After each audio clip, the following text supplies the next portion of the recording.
Imagine you're watching a movie with someone. You go to the kitchen to grab some popcorn, and when you come back, they've already finished the film, turned off the lights, and started a new series with a different co-star.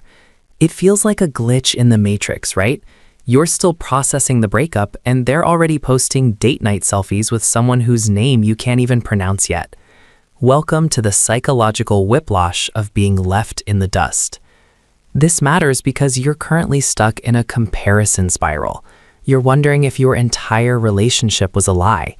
You're asking, was I that easy to replace? Did I even matter?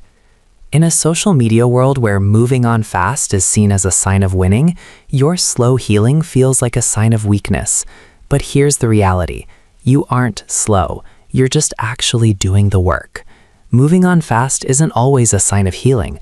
Sometimes it's just a sign of a very loud, very expensive distraction. Here is the uncomfortable psychological truth. They didn't move on from you, they moved away from the pain of losing you. For many people, the silence of being alone is too loud, so they find a human band-aid to muffle the noise. This is called avoidant attachment in overdrive. They aren't ahead of you in the race, they're just running a different race, where the prize is not having to feel anything. Stick around because I'm going to reveal why their fast forward button is actually a trap, and why your pause button is your greatest superpower. Let's talk about social comparison theory.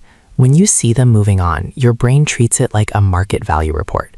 You think, if they replaced me in 2 weeks, I must be worth 2 weeks. But people aren't Lego sets. You can't just swap a blue brick for a red one and expect the same structural integrity. Most fast movers are practicing emotional substitution. They are looking for the feeling of a relationship without the work of a connection. They are trying to solve a 1,000-piece puzzle by just buying a new box. It looks finished from a distance, but up close, it's a mess. Why does it hurt so much? Because you're experiencing disenfranchised grief. You feel like you aren't allowed to be sad anymore because they aren't. But psychology shows that the person who processes the pain now is the one who won't have to carry it later. By staying in your feelings, you are clearing the cache of your heart. By jumping into something new, they are just hitting save for later. Eventually, that later always comes due. You're building a foundation of solid stone. They're building a skyscraper on top of a swamp. So stop checking their speed. You aren't in a race to see who can find a replacement first. You're in a race to see who can find themselves first. Let them move on. Let them run. While they're busy trying to outrun their own shadows, you're busy learning how to walk in the light. You weren't replaced. You were released. And the best part? The only person you actually need to catch up with is the version of you that's finally happy again.